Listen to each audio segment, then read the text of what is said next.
This time on the Low Boost Garage, we start tearing it down.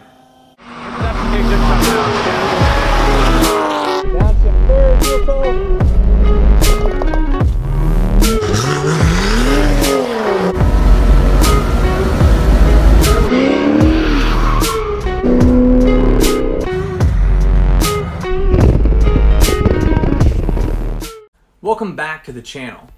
Today we're actually going to start taking the car apart by the front end and pull the engine out. Now, before I go any further, I do want to apologize. I don't have a lot of video up to this point. I didn't have a good way to take video, so I just took a lot of pictures, but I'm still going to be documenting it as I go along. As I get a little bit further, I do have better video to show you guys, so bear with me. If you are interested in what I'm doing as far as the E36 LS Turbo Swap build, go ahead and give it a like. And subscribe to the channel because I have a lot more videos coming in the next couple weeks about the whole build. So here we go. And here we go. Especially if your air conditioning is working, you should go to a shop and have them remove all of the AC from your car. I have my two friends. They take your testicles and remove them through your anus. Deal. Nice man. Okay, they got 1 minute and then you. Okay? Posemia, palemia? Okay.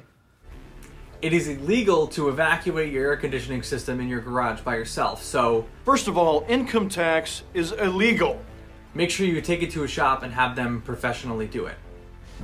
I think the most important thing you could do, especially if this is your first time, is to label everything. So I got some green painter's tape, and with every single clip that I unplugged from the engine, I labeled it because I have no idea what I'm doing. No clue. And I knew exactly what to do, but in a much more real sense, I had no idea what to do. As I'm taking off the bumper and everything else, I am making sure that I'm labeling everything before I start taking bolts off so that I know exactly where to put it when I come back. Small storage containers that you can get from Harbor Freight to put every little bolt in, and I also labeled every little storage compartment that I had for every bolt, so when I put it back together I know exactly where it's going, because I have no idea what I'm doing. So worked on the front end, start taking little pieces off, the fender wells. I had to take bolts off the bumper. The bumper actually comes off pretty easily. There's 4 bolts that essentially hold the bumper on, and it comes right off. You just want to make sure that you undo the fog lights and the clips from that as well. So I was able to do that. Pretty simple. After I got most of the front end apart, it was time to drain the fluids. So I got a couple of 5-gallon buckets from Home Depot to drain the radiator out, power steering fluid as well, whatever was in the reservoir. Also, I clipped the fuel lines because you're going to have to do that at some point, but I tried to leave a lot of slack because I wasn't sure about how much of that fuel line I was going to use for the return. I am going to get dash 8 from the tank all the way to the LS engine. However, the return, I'm going to use the stock return. So I made sure to give myself some extra space on that. Also, there's a breather, a little blue line that runs underneath the E36 that doesn't really do much other than vent. So I clipped that as well, and gonna just put a little breather cap on the end of it so we can keep that intact as well. On the radiator support itself, it actually was tack welded in addition to being bolted on. So I very carefully chiseled, almost with a very fine chisel, the tack weld off of it. I kept the radiator support intact. Don't pull it off or try to yank it off because you're just gonna break the metal. So make sure that you are aware that it was tack welded. If it wasn't tack welded, that's a good sign that the car was probably taken apart once already. So this car actually still had the front end tack welded on, so the car hadn't been taken apart before. After all the fluid was drained, it was time to actually start unclipping everything. So like I said before, I did label every single thing that I used and took out the harness. I also, because the harness was labeled, I'm going to be able to get more for the actual harness when I sell it. So I'm not going to need any of the old harness with the LS swap. So once all that was labeled, I was able to pull most of that out with the engine. As you can see here, everything is basically off the front, and I was able to pull the engine from the front and not necessarily up. because I took the radiator support off and the whole front clip of the car was off. That was the easiest way to do it, especially now that we're putting a completely different engine in and trying to figure out how that's going to go. It was much easier just to take the front clip off the car. And it took a couple of hours, and it was my first time doing it, but as long as you label everything, every nut and bolt, it's not so bad. Just take your time and do it right. Don't just rip things apart. Big thanks to my buddy Wes, who came over and helped me take the engine out of the car. He's got a lot of experience with BMWs.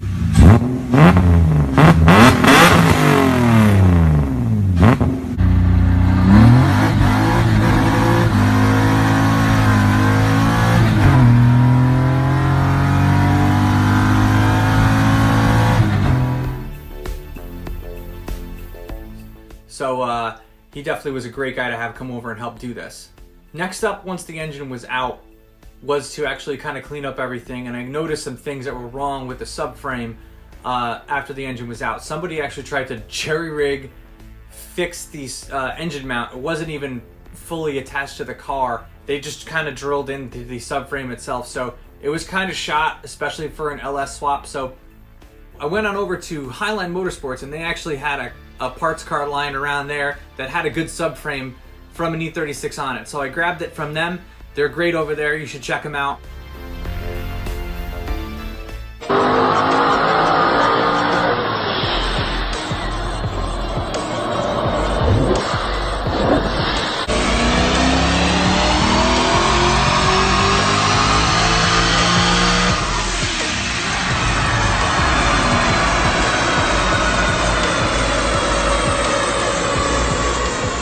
And was able to paint and sand that subframe down so it looks great now that it's back on the car. Also, while I had the subframe taken off, I replaced all the bushings, control arms, and tie rods on the whole subframe of the car. While it's out, might as well do it. Things were very old. I don't have a bushing press, so I took it to a local machine shop that was able to do it. But you know, that took some time as well.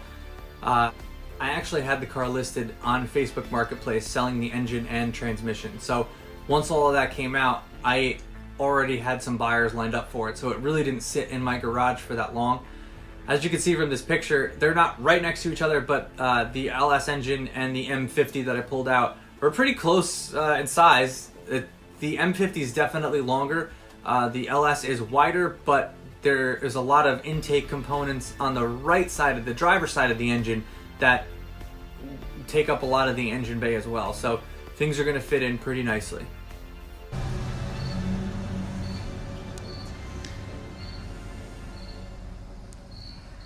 So after all the bushings and subframe was replaced, I was able to mock up the new Age Hotrods LS engine swap mounts.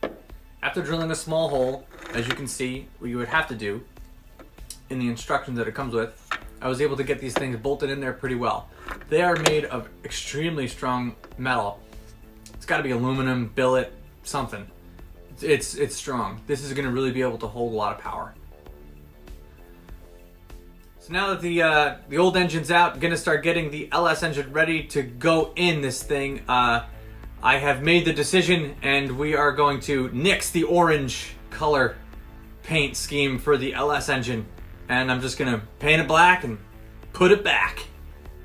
After painting the engine black, I ordered Camaro F-body front drive accessories and an accessory drive kit from ICT Billet. Because this is an iron block truck motor, I did have to tap one of the holes for the alternator. It does come with the kit with the little diagram that you can put on to do it, but you still have to get a tap set. So they sell them at Home Depot. They were $6. So it wasn't that hard to do. You just got to take your time and make sure you drill it straight. One thing I forgot to mention, make sure you put the power steering pump bolts on the power steering pump before you press the pulley on. I had to go to a machine shop to get it done, and I had them press the pulley on, and then I got it home and I was like, crap. I had to take it all the way back there and have them put the bolts on and then press the pulley on. So make sure you do that and don't be an idiot like me. Again, don't forget to like and subscribe and leave a comment below if you like that I changed it to black. If you think I should have painted it another color, let me know. Love to hear some feedback from you.